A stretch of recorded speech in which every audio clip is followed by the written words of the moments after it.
자, 요즘에 굉장히 화두가 되고 있는 주의력 결핍 과잉행동 장애 학생들의 어떤 특징입니다. 자, 우선 그런 학생들은 어떠한 그림을 그려줄까 한번 직그림부터 보기로 하겠습니다. 자, 이 직그림은 서울대학교 어린이병원에 입원한 소아정신과에 입원한 그 아동의 그림이고 현재 8살이고요. 남아입니다. 자, 우리가 흔히 8살부터 이런 증상 때문에 병원에 내원을 하게 되는 이유는 집에서는 사실 규칙이 관대하지요. 뭐 부모님들이 별로 사내들이 다 그런가 보다. 또 이 ADHD의 80% 이상이 남자 쪽이 더 많아요. 그러다 보니까 사내가 좀 거칠게 크는 좀 야성적인 아이인가 보다. 크면 나아지겠지. 이렇게 해서 집에서는 조금 크면 나아지겠지 하고 좀 관대하게 보다 보니까 그것이 어떤 장애나 질병으로 보질 않습니다. 근데 이제 학교에 입학해서는 이 아이가 정말 그야말로 말썽꾸러기가 되는 거예요. 그래서 선생님들이 부모님을 부른다, 아이를 벌준다, 하여튼 이런 계속 트러블이 나니까 그제서야 아이가 뭔가 문제가 있지 않은가 하고 보통 담임선생님의 권유로 이렇게 병원에 내원하게 되는 경우가 많기 때문에 아마 이 증상이 한 8살 이후부터 많이 병원에서 발견되게 되는 것 같습니다. 먼저 이 남학생은 지금 직그림을 보시면 큰 굴뚝과 연기를 그리고 있고요. 창문을 좀 많이 그렸어요. 일반 아동들보다. 이거보다 더 많이 그리는 ADHD 환자들도 있어요. 근데 그리고 이렇게 그리는 것은 제가 몇 번째 시간에도 말씀을 드렸지만 이제 현재 관심을 받는 게 아니고 관심을 못 받으니까 과도하게 관심을 받기 위해서 이렇게 하는 겁니다. 그 다음에 보면은 그 창문에 2개 이상의 가로줄, 세로줄이 이렇게 그어진 이중 창문을 그렸죠. 또 종이의 밑부분을 이용하여 집의 밑면을 이렇게 생략했죠. 자, 이런 것들이 전부 다 어떻게 보면 굉장히 관심을 받고 싶고 불안정한 심리를 나타냅니다. 그래서 이 아동에게 이 집이 앞으로 어떻게 될 것인가 이렇게 물었더니 앞으로 헐어지고 약해질 거다. 이런 부정적인 결말을 예견했거든요. 흔히 ADHD 학생들은 많이 그 학교에서 부정적 피드백, 집에서도 많은 야단을 맞기 때문에 어떤 긍정적인 결말을 예견하기보다 안 좋은 상황, 앞으로 나는 나쁘게 될 것이라는 부정적인 예견을 많이 하게 되는 것을 알 수 있습니다. 네. 그래서 아마 이 아동도 산만한 성향으로 그동안에 이제 부정적인 평가를 많이 받았다는 걸 알 수 있고요. 이제 나무 그림을 좀 보겠습니다. 나무 그림에 열매가 매달려 있는 것이 좀 줄기가 축 처져 있죠. 수양버들 같은 것은 정말 그 우울증의 한 증상으로 볼 수 있는데 이렇게 가지가 좀 이렇게 축 늘어진 것도 우울증 증상을 나타내요. 그리고 이렇게 열매가 그려진 걸 보면 보통 그 부모님이나 가까운 선생님들에게, 주변 사람들에게 인정이나 사랑을 받고 싶은 욕구가 강한 아동들에게 이렇게 그려지거든요. 근데 중요한 건 이렇게 두 팔을 벌리듯이 이렇게 수평으로 줄기가 이렇게 돌출되어 나와 있어요. 이렇게 돌출되어 나와 있는 이렇게 가지는 어떤 충동 조절에 실패한 아동들 있죠. 보통 보면 좀 이렇게 우리가 보통 극장이라든가 또 수업 시간에는 아무리 이렇게 좀 극성맞은 아이라도 몇 번 선생님들한테 야단 맞는 것을 이렇게 보면은 좀 안 그러는 게 보통 사람들이거든요. 근데 이런 아동들은 뭐라 그럴까요?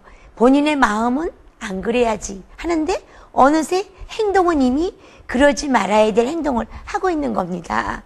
본인들도 굉장히 안타까운데 주변에서 몰라주죠. 저놈이 또 의도하고 그런 것이다. 또는 이 ADHD 아동들은 부모님들이 욕을 많이 먹어요. 요즘에 한 자녀, 두 자녀 이 정도죠. 집에서 얼마나 버릇없게 키웠으면 요즘 젊은 엄마들은 이래서 문제야 하고 모든 아동의 귀인을 그 아동의 어떤 별난 기질과 또 부모님의 어떤 그 양육 태도에 대해서 이렇게 초점을 맞추기 때문에 참 억울하게 이렇게 욕을 먹는 경우가 많아요. 자, 그런 아들을 낳은 것도 괴로운데 주변에 따가운 시선까지 받기 때문에 정말 제가 알고 있는 그 내담자의 보호자는 거의 이렇게 턱뼈가 돌아갈 정도의 그 스트레스로 인한 그런 어떤 장애를 갖고 있으실 정도로 아이 때문에 스트레스를 많이 받으시거든요. 자, 이 아동도 지금 이렇게 팔을 이렇게 올려서 그렸고 가지끝이 뭉툭해요. 이런 경우는 주변에서 많은 하지 말라는 이야기와 또 스스로도 충동 조절이 안 된 아동들에게 많이 그려지는 것을 알 수 있습니다. 그 다음 이 아동이 그린 인물화를 보겠습니다. 지금 남자 그림도 이렇게 어깨가 이렇게 들려 있고 이렇게 있어요.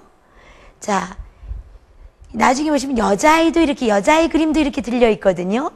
자, 공통적으로 이런 그림을 그린 아동들은 다들 아까 그 나무에서 가지가 이렇게 들려 있는 거와 마찬가지로 충동 조절이 안 되는 아동들. 그렇다고 해서 물론 이렇게 팔을 다 이렇게 들고 있다 그래서 다 ADHD구나 이러시면 안 돼요. 이건 어디까지나 투사적 검사로서 어떻게 검사자의 주관적 소견이 많이 필요한 거라서요. 어떻게 보면 다른 표준화 검사와 함께 봐야 되는 것이지 이렇게 투사적 검사만 보면 위험한 결과를 가져옵니다.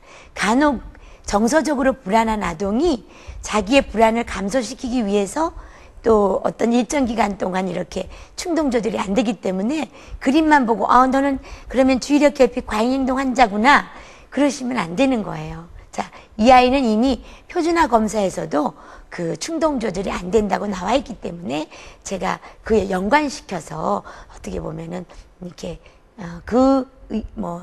검사 결과를 어떤 지지하는 입장에서 말씀을 드리는 겁니다. 근데 둘 다 이렇게 팔은 들려 있지만 어깨 곡선이 굉장히 이렇게 각이 지거든. 보통 이렇게 팔이 들려 있으면 다른 아동들은 함께 이렇게 각이 져요.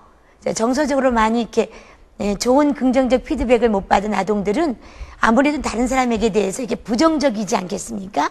그러다 보면 이렇게 뭔가 또 무슨 욕을 하나 이렇게 해서 좀 방어적인데 이 두 남자 그림, 여자 그림 모두 다 어깨선이 이렇게 흘러내렸어요. 이런 경우는 열등감이 많아요. 당연하겠죠. 어릴 때부터 하지 말라. 하라 소리보다는 하지 말라. 심지어 이런 아이 부모님들은 너 같은 걸 내가 왜 낳았을까? 내가 왜 너 같은 걸 낳고 미역국을 먹었을까? 응? 내가 무슨 죄를 지었길래. 근데 이런 부모님들이 저런 비교육적 발언을 하다니 그렇게만 비난하실 게 아니라 진짜 이런 아동들을 정말 어떤 기질적 장애라고 알기 전에 이런 아동들을 정말 보면 그런 욕을 할 만하다 해서 좋다는 게 아니라 오직 하면 저러시겠나 이런 이해를 한다는 겁니다. 자, 그 다음 이 두 아이들 모두 다 얼굴 표정에서 눈동자라든가 어떤 이 코를 그렸어도 남자의 그림에는 일직선만 그렸다든가 또 여자의 그림에는 코를 아예 안 그렸어요. 이런 경우는 전부 다 분노를 그냥 사귀고 그냥 억압하는 것이지 적절하게 이렇게 표출을 못하는 겁니다. 그러면 이렇게 심리학 공부를 좀 안 하신 분들은 아이가 참을인자 3개면 살인도 면한다는데 바로 훌륭한 아이가 아닌가. 근데 그렇지 않아요. 사람이 압력밥솥을 너무나 많이 꼭 닫고 계속 가열을 해보세요. 언젠간 뚜껑이 뻥 하고 날아가면서 터지듯이 이렇게 분노를 적절히 표출 못한 아동들은 나중에 동대문에서 뺨 맞고 한강에 와서 화풀이를 하게 됩니다. 그래서 이런 아이들에게는 적절하게 자기 주장을 하거나 화를 표현하는 아이 메시지로 화를 표현하는 너가 그렇게 행동하면 나는 기분이 상하고 슬퍼진다. 이런 아이 메시지로 자기 감정을 표현하는 방법을 아주 정말 내면화되도록 훈련을 시킬 필요가 있어요. 안 그러면 언제 어느 때 정말 아무 애꿎은 사람에게 화풀이를 할 수가 있다는 겁니다. 그러니까 결코 건강한 방법은 아니거든요. 자, 어쨌든 눈, 코, 입을 이렇게 어떻게 보면 좀 특이하게 정상적인 그림하고 좀 다르게 그렸다는 건 아까 우리가 창문을 많이 그려서 인기가 있고 싶다, 또 사회성이 뛰어나고 싶다는 어떤 그러한 반동 현상처럼 실제로는 대인관계 기술이 좀 미흡하다. 실제로는 사회성 기술이 미흡해서 또래 관계가 잘 안 된다는 그러한 사인입니다. 실제로 여자아이 그림을 보면 지금 사실 이 아이가 말하기는 지금 반에서 가장 자기가 좋아하는 인기 있고 얘는 숙제도 잘해오고 준비물을 잘해온다고 굉장히 강조를 했어요. 자, 보통 아이들은 어떤 아이를 칭찬할 때 준비물을 잘 가져온다는 칭찬을 하지 않습니다. 그건 너무나 당연해서 그걸 칭찬이라고 할 수가 없고 그냥 당연한 거죠. 근데 이 아이들은 흔히 ADHD 환자들은 늘 뭐 알림장 쓰는 것도 잊어버릴 뿐 아니라 잘 잊어버려요. 이 방송을 들으시는 시청자 여러분도 나도 요즘에 깜빡깜빡 잊는데 이렇게 어떤 노화의 증상이나 아니면 요즘에 과도한 스트레스로 인해서 갑자기 건망증이 생긴 거하고 이건 달라요. 그것이 아닌 너무 빈번하게 6개월 이상 이게 계속 지속적이고 또 특별한 정서적인 어떤 그 스트레스가 없는데도 이런 증상이 일어날 때 혹시 주의력 결핍, 과잉행동 장애가 아닌가 의심해 볼 필요가 있다는 겁니다. 그래서 이 아이가 얼마나 그것 때문에 학교에서 욕을 먹었으면 또 얼마나 집에서 지청구를 들었으면 얘는 준비물을 굉장히 잘해와요. 이걸 뭐 칭찬으로 이렇게 얘기를 하고 굉장히 부러움의 상대로 여긴다는 겁니다. 하여튼 이 아이는 자기와 달리 학교에서는 인기 짱인데 중요한 건 자기 같은 건 거들떠보지도 않는데요. 하지만 이 인물 아이도 자기를 동일시시켜서 지금 하이힐이 한 10cm 넘는 하이힐을 지금 이렇게 신고 있어요. 실제로 초등학교 아이가 아주 얕은 단화 정도는 신었겠지만 이렇게 10cm 넘는 하이힐을 신는 것은 어떻게 보면 잘 있을 수 없는 일이죠. 그만큼 불안정한 내담자에게, 내담자 인물아에게 그려지는 겁니다. 자, 늘 우리가 주변에 사랑받아야 될 사람에게 늘 욕을 먹어요.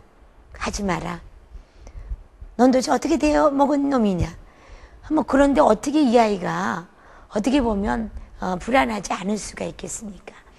당연한 일이라고 생각이 됩니다. 자, 이 아동이 그린 이제 그 동작성 가족화라 그래서 항상 이런 문제가 있는 아이들을 보면 가족 내 역기능이 또 관계가 되거든요.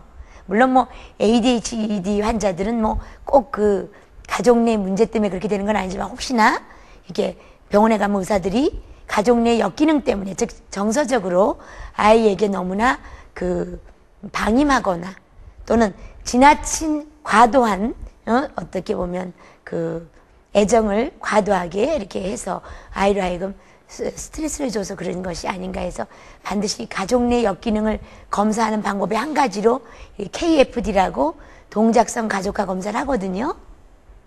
근데 지금 보면 이 동작성 가족화를 쭉 서열대로 그렸어요. 아빠, 엄마, 누나, 자기를 그렸는데 특이한 것은 보통 자기가 제일 꼬마니까 아주 작게 그리지 않거든요. 집에서 제일 나이가 어려도 집에서 좀 지지받고 정서적으로 지지받고 또 이렇게 우리 아들이 최고야 이렇게 하면서 인정받고 이런 집 아이들은 크기를 거의 비슷하게 그려요. 어른보단 작게 그려도 그렇게 큰 차이가 나지 않는데 지금 가족 중에서 제일 조그맣게 그리고 맨 끝에 부모님과 떨어져서 맨 끝에 그려졌어요. 이것은 그만큼 집에서의 자기 위치가 아주 뭐라 그럴까요? 미약하다는 것이요. 그 다음 특이할 것은 그 그림의 밑에 언덕처럼 이렇게 그려졌는데 이건 전문가들은 인물 하선이라고 그래요. 인물 하선을 그려진 걸 보면 인물 상선도 그렇고 하선을 그린 거 보면 아까 그 여자의 그림에 이렇게 우리 보면 하이힐을 신었고 아까 집 그림 보면은 지면선 없이 집을 그렸거든요. 처럼 이렇게 불안정한 심리 상태를 반영하고 있습니다. 근데 그렇다고 해서 그러니까 이 아이는 집에서 정서적 지지를 못 받고 이러니까 이런 거구나. 그렇지 않고 이 아이가 한 모든 그 ADS 검사라고 서울대학교 의과대학의 신민섭 박사님과 홍광희 박사님 또 그 산업공학과에 근무하시는 조성준 박사님이 함께 이렇게 연구하신 어떤 그 주의력 결핍 장애를 알아보는 그 ADS 검사라고 있습니다. 거기서 각 표준 편차 점수가 70점 이상 나오면 이거는 이미 그 충동 조절이 안 되는 ADHD고요. 또 제가 조금 이따가 소개할 그 내담자 같은 경우는 T점수가 제일 높은 게 65점밖에 안 됐어요. 그래서 경계선이다. 충동성이 경계선밖에 안 된다 했는데도 굉장한 문제를 일으키거든요. 근데 이 아이 같은 경우는 두 군데다 두 하위 그 프로파일 모두가 T점수가 70점이 넘어서 심한 경우를 나왔으니까 이거는 어떻게 보면 정서적인 문제다 이렇게 볼 수는 없는 거지요. 네. 그러면 오늘 이거는 제가 서울대학교에 의뢰된 이미 ADHD로 판명된 그 아동의 거길 그 어떤 사례를 보여드렸고요. 오늘 우리의 주인공인 우리 그 어떤 영훈이, 이 영훈이가 한 10살 때죠. 초등학교 3학년 때 이렇게 어떻게 보면 내원된 그런 아동의 그림을 보여드리겠습니다. 그 당시에는 아동이었죠. 초등학교 하여튼 1, 2, 3년 동안 너무나 많은 우여곡절, 선생님들하고의 불화, 또 친구들에게 왕따 당하고, 또 정말 어머님도 너무 야단을 맞아서 정말 아까도 말씀드렸죠. 턱이 다 나갈 정도로 신경성 위염까지 생기고 정말 집안이 난가가 될 만큼 결혼 후 6년 뒤에 얻은 귀하디 귀한 아들이고, 또 인물이나 빠지느냐, 정말 영화배우가 저리 울고 갈 정도의 잘생긴 얼굴에 정말 또 어떤 자기가 관심 있는 분야에는 박학다식하고 영재가 아닐까, 취학 전에는 영재가 아닐까, 이 정도의 아이였는데 이 아이가 그래서 학교에 가서 적응을 못하는 겁니다. 그래서 초등학교 3학년 때 제 치료실에 왔기 때문에 제가 일단 그 전문의에 가서 ADHD 판정을 좀 한번 의심할 수 있으니까 어떤 검사를 좀 받아가지고 와라 이렇게 했거든요. 그 ADS 검사를요.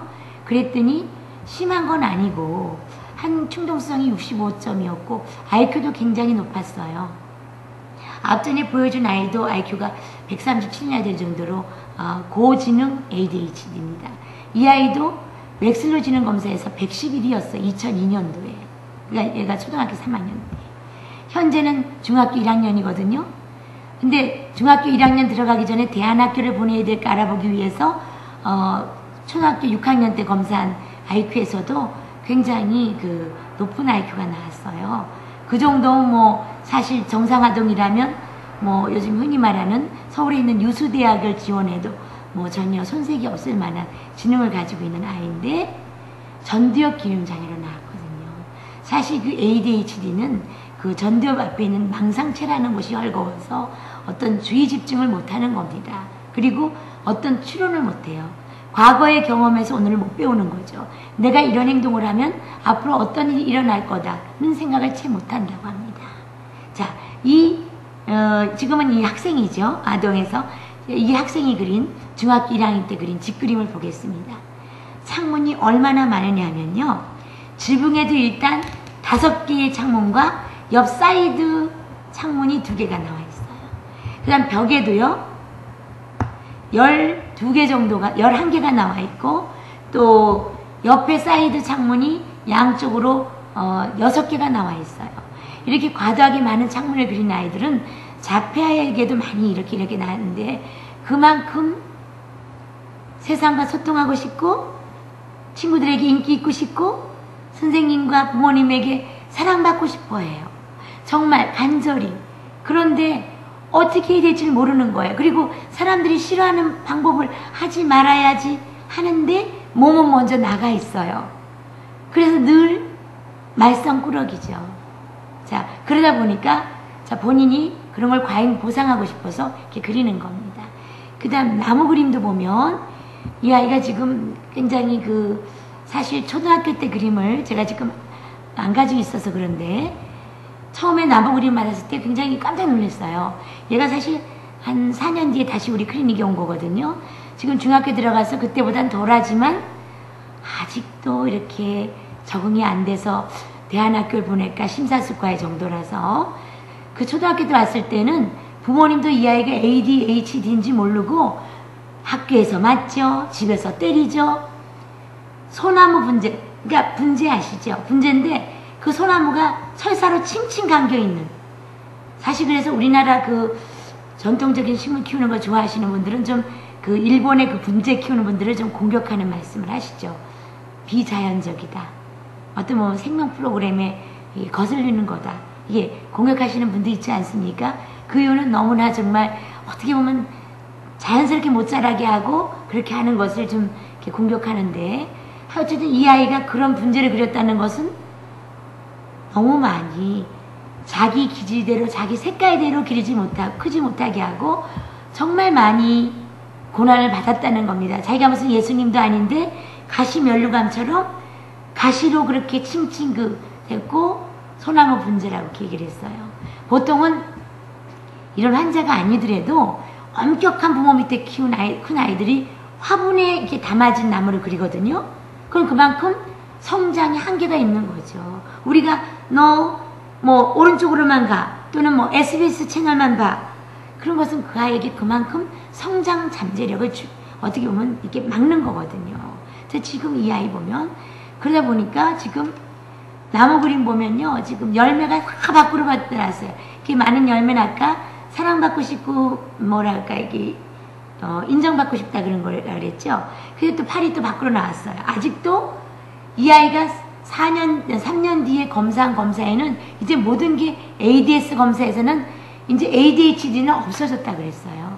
그러면 이 ADHD가 단일로 일어나기보다 전두엽 기능 장애로 또는 자폐나 정신지체의 문제, 즉 뇌에 있는 기질의 문제 때문에 일어나는 문제이기 쉽다는 겁니다. 그래서 이 아이 같은 경우는 지금 전혀 주의력 결핍은 나아졌는데도 불구하고 어떤 문제를 추론하는 능력, 이런 게 떨어지게 돼요. 그래서 그렇다면 ADHD 환자 중에 IQ가 높다고 하는 것은 구슬이 서말이라도 꿰어야 보배라는 우리나라 속담에서처럼 어떻게 보면 진주가 많이 굴러다녀도 그걸 팔찌나 목걸이로 상품화할 수 없는 그런 것이 아닌가. 그렇다면 앞으로 이런 환자들을 치료하는 심리치료사나 의사들이 그런 점에서 집중해서 이런 아이들을 어떻게 보면 꿰을 수 있는 이러한 많은 재능들을 어떻게 통합해서 이 사회에서 필요한 사람으로 만들 것인가가 앞으로 숙제인 것 같습니다. 하여튼 이 나무 그림에서도 아직은 표준화 검사에서는 조절이 됐는데, 충동 조절이 됐는데 아직 투사적 검사의 나무 그림 검사에서는 아직도 충동 조절이 안 되고 있어요. 그리고 뿌리가 다 이렇게 드러나 있거든요. 이런 것은 자기 자신에 대해서 불안정하게 느끼지만 불안정하게 느끼는 것을 어떻게 보면 억압하려고 하는, 그러지 않다고 과잉 이렇게 행동하려는 그런 사람들이 이렇게 뿌리를 세밀하게 그립니다. 자, 그리고 이 아이가 그린 인물화를 그렸는데 분명히 만화 그림 안 되고 호빵맨 졸라맨 안 되고 실제 인물을 전체적으로 그리세요라고 분명히 치료사가 멘트를 했어요. 그런데도 불구하고 그러고는 또 자기 식대로 그렸는데 이제 오르치를 그렸답니다. 그래서 이게 뭐냐면 어떻게 보면 킹 오브 더 파이터라는 게임이 있대요. 아이들이 하는 게임에. 주로 이렇게 싸우는 게 게임이죠. 거기에서 가장 힘이 세고 전지전능하고 정말 자기가 닮고 싶은, 그래서 화가 나면 아주 그 위력이 아무도 못 말리고 굉장히 부러워하는 캐릭터다, 이렇게 얘기를 했어요. 자, 이 아이가 분명히 실제 사람을 그리라고 했는데도 불구하고 이런 그림을 그렸습니다. 싸우는 전사죠. 그러니까 전투하는 이런 전사를 그렸다는 것은 이 인물과 자기를 동일시한다는 겁니다. 제가 앞에서 말한 6살짜리 내담자도 다 인물화에 코를 그리지 않았어요. 자, 감정을 억압하고 있다는 거죠. 지금 이 아이는 중학교 1학년인데 부모에게 대들고 물건을 던지고 그래요. 이제는 더 이상 참아낼 수 있는 한계를 넘었다는 거죠. 자, 이것이 심해지면 부모에게 폭행하는 그런 사람이 될 수도 있습니다. 또 이 아이가 여자 그림에도 이제는 아까보다는 더 작은 그림을 그렸지만 이제는 그 여자의 그림에서 아주 불까지 뿜어내고 있어요. 크리스라고 아까 남자의 그림보다는 좀 덜하지만 얘도 화나면 불같이 변하고 오르치만치 못하지만은 세계 최고의 파이터가 되고 싶고 또 오르치를 따라가기 위해서 맹렬히 수련을 하는, 하여튼 여성 전사라고 이렇게 얘기를 했습니다. 화를 자제할 수 없고. 자, 이 두 그림 다 얼마나 자기가 현재 내면에 화가 가득 찼는지, 이제 더 이상 참을 수 없는지를 시사하고 있고, 실제로도 학교에서도 이번에 아이들이 얘가 들어오는데 창문을 걸고 문을 걸어 잠그고 한 사건이 있었는데 손으로 깨서 본인도 부상을 입었고 또 율창도 깨서 선생님들에게 선생님 담임선생님께서 야단을 쳐서 얘도 좀 일부 물고 놀린 아이도 같이 물고 이런 사건이 발생을 했거든요. 누구나 약을 올린다고 이 아이처럼 행동하지 않아요. 생각을 하겠죠? 내가 선생님한테 가서 아이들한테 문 열어달라고 한다든가 보다 중학교 1학년 정도 되면 합리적인 문제 해결을 찾습니다. 근데 제가 뭐라 그랬습니까? 전두엽 기능장애는 추론을 못해요. 내가 이 일 다음에 어떤 일이 일어날 것이며 그 전에 제가 이런 상황일 때 함부로 행동해서 어떤 일이 있었는가 이것을 잊지 못하고 충동이 조절이 안 되니까 바로 느낀 대로 행동한 겁니다. 본인도 많이 이렇게 상처가 나서 기부스를 했고 또 유치원값도 물고 해서 어떻게 보면 윈윈 게임이 아니고 서로가 상처를 입는 서로가 손해인 그러한 게임을 하는 거 봐서 정말 안타까운 그러한 어떤 내담자입니다. 자, 이 아이가 사실은 한 병원에 다닌 지 한 1년 뒤인 초등학교 4학년 때 그림인데 굉장히 뭐라 그럴까요? 이러한 오디오에, 지금도 물론 오디오에 대해서 탐닉을 해서 오디오 강의고 이 오디오 잡지를 따로 구입을 합니다. 아주 아버지를 졸라서 하는데 이렇게 상세하게 모든 이 장에 이렇게 그렸을 정도예요. 이 전체 이 연습장에 모두 다 이런 그림을 그릴 정도로 그리고 이 전개도를 그리고 제 클리닉에 왔을 정도로 이렇게 본인이 집중하는 데에는 아주 거의 전문가 수준이에요. 그래서 제가 가끔 안타까운 것은 이러한 아동이나 청소년들을 뭔가 본인이 관심 있는 분야를 강화해서 전문가로 만들어줄 수는 없는가. 이게 참 화두거든요. 그래서 이런 아이들이 집에서는 말할 것도 없고 학교에서는 어떤 증상을 보이냐면 첫째, 일단 과제를 안 해오고 늘 잊어버려요. 또 수업 시간에 어디론가 사라집니다. 그리고 늘 핑계를 대요. 선생님 화장실 좀 갔다 오면 안 돼요?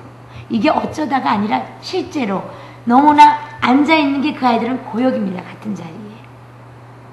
근데 뭐 보통 보면은 이거 아주 누굴 놀리려고 그러는 것이 아닌가. 그렇지 않고 보통 일반 사람보다 에너지를 훨씬 많이 분출해야 돼요. 그런데 이제 그것이 가만 앉아있다 보면 못 참아서 그렇게 되거든요.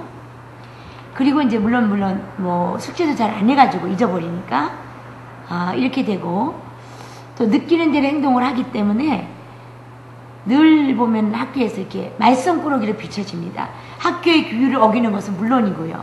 그래서 스님들한테는 정말 가장 좋지 않은 학생, 정말 운이 나쁜 학생, 그런 아이가 반에 들어오면 1년 아주 죽었다 할 정도로 괴로움을 주는 본의 아니게 학생이에요. 그리고 너무 많이 야단을 맞다 보니까 청소년기 정도 되면 대들어요. 스님한테 불손하게. 왜냐하면 이것이 치료가 안 되고 또 주위에서 이 아이가 기질적인 잔이라는 이해를 갖고 도와주지 않고 늘 야단을 치다 보면 나중에는 아이도 이제 원한이 쌓이게 되죠. 그러다 보면 하는 행동이 다 일일이 다 보면 품행장애 아동의 증상으로 보이기 때문에 문제아로 라벨링을 붙이게 되죠. 자, 그래서 제가 미국의 대학 교수인 위스콘신 대학에 똑같은 ADHD를 갖고 있으면서 위스콘신 대학의 어떤 특수교육학과 교수이신 노버트 저겐 교수가 어떻게 자기가 이 ADHD를 극복해서 대학 교수가 됐다는 책을 써서 화제가 되었죠. 리틀 몬스터라고. 이 리틀 몬스터는 몬스터 아마 만화 영화를 보신 우리 시청자분들, 어린 시절에 보신 분들이나 또는 우리 아들이 좋아해서 딸이 좋아해서 아마 곁눈질로 이렇게 보신 분이 계실 거예요. 굉장히 충동적이고 말썽을 피고 다니는 그러한 어떤 악동으로 표현되는 그러한 만화 캐릭터죠. 오직하면 그 집 엄마가 아주 너는 리틀 몬스터다, 말썽꾸러기다, 이렇게 얘기를 했겠습니까? 그래서 그 교수님은 지금도 울적한 날, 비가 오고 좀 이렇게 일기도 안 좋고 좀 디프레션이 심한 날에는 부모님이나 선생님들이 자기를 골칫덩어리로 내가 왜 널 낳았을까, 그렇게 한 부정적 피드백이 지금도 자기 뇌리에서 떠나지 않는다고 합니다. 근데 이 교수님이 그 리틀 몬스터 책을 쓰시고 거기 보면 12장에서 14장까지 어떻게 자기가 나름대로 전략을 해서 이렇게 공부를 계속하고 석박사 학위가 됐고 지금 학위를 취득했고 교수로 봉직할 수 있는지를 썼는데 한번 이렇게 시청자 여러분과 함께 보도록 하겠습니다. 그 책에서 그 책을 읽고 참 뭐라 그럴까요? 애잔했다 그러나요? 그냥 담담하게 썼는데 슬펐어요. 그 미국에서도 그 교수님이 ADHD였을 때는 그러한 병명조차 정말 이렇게 일반화되지 않을 때라서 정말 그 위에 형들은 전부 똑똑하고 수재고 어머님에게 그 골칫덩어리 아들로 그 살아가면서 얼마나 억울하고 얼마나 분했겠어요.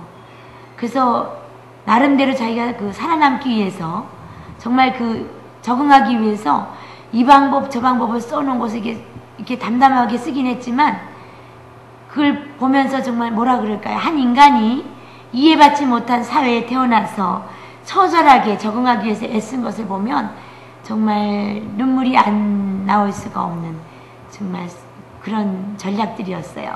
먼저 환경을 변화시키기 위한 전략들을 나름대로 이분이 개발을 했는데 본인이 보통 사람보다 훨씬 어떤 작은 소리에도 반응을 해요. ADHD들은. 그렇다고 해서 막 그걸 없애기 위해서 쿵쾅쿵쾅 틀어놓으면 또 공부가 안 되니까 나름대로 어떠한 여건일 때 자기가 제일 집중할 수 있는가를 이것저것 시도를 해봤답니다. 그래서 클래식도 들어보고 팝도 들어보고 근데 이제 자기에게 집중을 도와주는 음악 CD를 발견을 했어요, 이분이. 그래서 그걸 틀고 늘 뭐 연구를 하신다거나 이제 공부를 한 거예요. 그 다음에 이제 이 사람은 자연적인 소리도 참 좋더랍니다. 요즘에 그 영풍문고나 큰 서점, 교보문고에 가면 그러한 그 마음을 진정시키는 그러한 음악 CD가 나와요. 근데 거기 빗소리, 새소리, 물소리도 참 좋더래요. 그러니까 이런 것들도 본인이 외부의 작은 어떤 자극에 신경 안 쓰고 공부에 집중을 시키게 해줬답니다. 둘째는 이 교수님 같은 경우는 어항에서 나오는 그러니까 꼭 물고기는 안 기른대요. 물고기를 기르든 안 기르든 그 에어펌프가 내는 어떤 일정한 간격으로 내는 부글부글하는 소리가 있어요. 그 소리가 참 안정이 되더래요. 그러니까 우리 ADHD 환자들도 이렇게 우리 선생님들이나 지금 부모님들도 잘 들으시고 자기 아이에게 맞는 소리를 찾도록 계속 이렇게 지지해 주셔야 돼요. 네가 어떨 때 제일 집중이 됐더냐 하면서 어떻게 보면 추적해서 늘 그걸 틀어주면 좀 집중하는 시간이 길어지더라는 겁니다. 참 좋았어요. 그래서 자기는 어항이 내는 그 에어펌프, 규칙적으로 내는 에어펌프가 좋았다. 또 TV를 늘 켜뒀는데 너무 재밌으면 또 안 된답니다. 너무 재밌으면 또 글로 다 시선이 돌아가니까 이미 봤던 시트콤이나 너무 그 시선을 끌지 않는 그 야구 중계. 근데 또 어떤 이 방송을 보시는 내담자 중에 난 야구 중계는 죽고 못 산다. 그럼 그걸 켜놓으면 안 되는 거죠. 그냥 옆에서 늘 누가 있는 듯이 외롭지 않게 해주면서도 시선을 너무 끌지 않는 그러한 프로를 늘 켜놓으니까 좋았대요. 그 다음에 늘 자기가 지적을 받은 게 뭐냐면 극장의 중간에 앉거나 앞에 앉으면 조그마한 문 여닫는 소리에도 뒤를 돌아다 보니까 사람들이 신경을 쓰더라는 겁니다. 그래서 아예 뒷자리, 그러니까 교실에서도 아예 선생님한테 부탁해서 아예 뒷자리를 하면 자기가 솔직히 어떤 부스럭거리는 소리에 좀 뒤로 돌아다 봐도 다른 학생들이나 그러한 관중들에게 또는 어떤 시민들에게 불편을 안 주더라는 거예요. 그래서 뒷자리에 앉았다. 그 다음에 이 사람들은 또 너무 깔끔해서 너무 깔끔하면 또 자기는 이 집중이 안 되더라는 걸 발견했대요. 그래서 좀 다소 어질러져 있고 좀 책이 이렇게 무너져 있고 자기만 있어도 좋았대요. 그러니까 이분이 부탁드리는 건 ADHD 부모들이나 선생님들에게 너무 정리정돈, 물론 정리정돈도 잘 되고 공부도 잘하면 좋지만 만약 두 개 중에서 경중을 따지라 그러면 정리정돈 못하는 게 도덕적으로 문제가 되는 건 아니지 않습니까? 정리정돈 못했다고 해서 뭐 우리가 학위를 못하는 건 아니지 않습니까? 그러니까 물론 정리정돈을 못해서 쥐가 나온다, 너무 더럽게 해서 바퀴벌레가 나온다, 이런 건 우리가 소독을 해줘야 되겠지만 그게 아니라 딱딱딱 규격적으로 되지 않아도 우리 ADHD 아동이나 청소년들이 편하다 그러면 인정해주라. 자기 영역 안에서는 인정해주라, 그런 얘기입니다. 그 다음에 이 사람은 조명등인데 조금 비싼데요. 누구나 그렇게 하라는 건 아니고요. 태양등이 왜 굉장히 영양소가 나와서 우리가 왜 파충류를 키우거나 식물을 키울 때 돼서 좀 비싸답니다. 그래서 자기도 태양등을 모든 장소에는 못 켜두고요. 어떤 그 공부, 뭐 연구하시거나 공부하는 그 등만 조금 이렇게 태양등으로 한대요. 태양등을 하고 또 자기는 게 촛불. 근데 촛불만 켜놓으면 그 분위기는 되는데, 근데 어떻게 보면 글씨를 읽을 수는 없으니까 촛불은 어떻게 배경 조명으로 이렇게 쓰거든요. 네, 그렇게 하는데, 이제 과일 맛이 나는 뭐 그런 촛불도 요즘에 있답니다. 자, 이제 제가 이 프로를 마감하면서 ADHD 그 아동을 가진 부모님과 스님들에게 정말 진지하게 부탁드리고 싶은 게 있어요. 이제 그만, 이 프로를 시청하시고 난 다음에 이제 그만, 왜 내가 이 아이를 낳았을까? 라는 부모님들 이제 멈춰주십시오. 자, 선생님들, 내가 왜 재수가 없게 이 아이를 하필이면 담임을 했을까? 자, 피할 수 없는 거죠. 자, 선생님 정도 되셔서 교장 선생님이나 찾아가셔서 나 이 아이 기재적 장애가 있어서 못 받겠습니다. 이거 도덕적으로 안 되거든요. 자, 우리가 흔히 많이 유행했었죠. 피할 수 없으면 즐기라고. 자, 제가 드리고 싶은 말씀은 즐기라는 게 아니라 이제 그만 그 질문을 이렇게 하면 어떨까요? 어떻게 하면 이 아이를 도울 수 있을까? 어떻게 하면 이 아동의 에너지를 좀 더 적절한 방식으로 활용할 수 있을까? 이 아이나 이 학생의 에너지로 인해서 야기되는 주변의 방해를 어떻게 하면 최소화할 수 있을까? 자, 이렇게 자기에게 질문하면, 여러분 궁죽통이라고 했습니다. 우리가 참 중요한 것은 불만불평하고 원망하고 이럴 때는 아이디어가 생각이 안 나요. 근데 조금 방향을 바꿔서 어떻게 도와주면 될까? 그럼 갑자기 그 왜 아이디어가 이렇게 샘솟듯이 나는지 모르겠습니다. 여러분도 한번 그렇게 해보십시오. 어떻게 도와줄까? 어떻게 하면 내가 이 아이에게 정말 인생에서 잊지 못할 선생님이 될까? 자, 어떻게 하면 로버트 적인 교수님처럼 그러한 긍정적인 영향을 주는 인물로 우리 아들을 키울까? 이렇게 했을 때 우리가 아이디어가 떠오른다는 겁니다. 자, 우리 리틀 몬스터의 저자 로버트 적인 교수님의 말을 마지막으로 하면서 마치도록 하겠습니다. 이 교수님께서는 우리에게 포기하지 말라고 합니다. ADHD 아동을 가진 부모님이나 스님에게 포기하지 말라고 합니다. 우리에게는 변화하고 적응하고 배우고 성장하며 더 나아질 힘이 있다고 합니다. 자신을 이해하는 것이야말로 이 인생 여정에서 가장 중요한데, 그것을 도와줄 책임이 부모님과 선생님에게 있다고 말씀하셨습니다. 저도 전적으로 그 말에 공감하고요. 저도 이 교수님이 쓰신 전략을 사용할 것이고, 또 사용해서 적절하지 않으면 그 내담자에게 맞게끔 트랜스포메이션, 변환하고 또 변환하고 해서 그 내담자에게 맞는 어떤 성공 전략으로 만들어 나갈 것을 약속하면서 이 프로를 마치려고 합니다.